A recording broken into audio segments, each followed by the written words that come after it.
C'era una volta una libellula che abitava a Peseggia, vicino alla scuola primaria Giovanni Pascoli. Lì, a Peseggia, faceva fatica a trovare una casa. Quindi decise di cercare un nuovo luogo in cui vivere e per costruire una nuova casa per riprodursi. Vicino alla scuola non vedeva corsi d'acqua, ma solo bambini.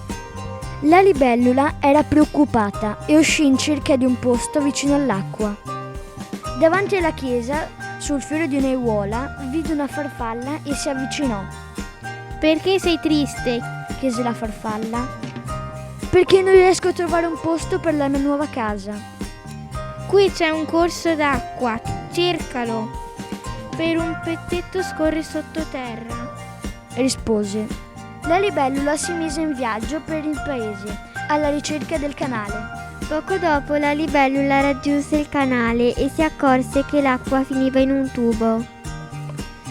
Sentì dei rumori dall'acqua, si voltò e si trovò davanti una grande rana. «Aiuto!» esclamò la libellula impaurita. La rana però le disse: «Tranquilla, ho già fatto colazione. Posso aiutarti in qualche modo?»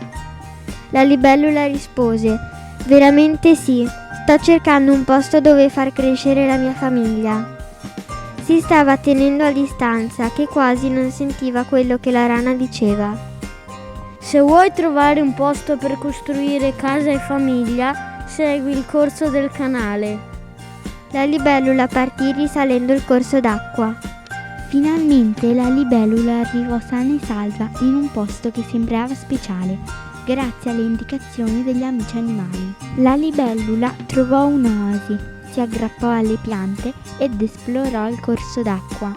Trovò un'isola e chiese a degli animali se l'oasi è naturale o artificiale.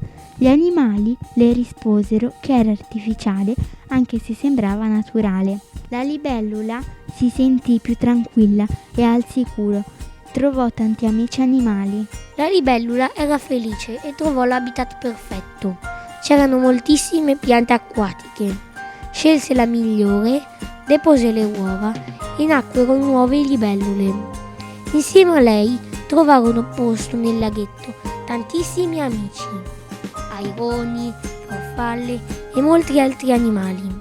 E vissero tutti felici e contenti. Fine.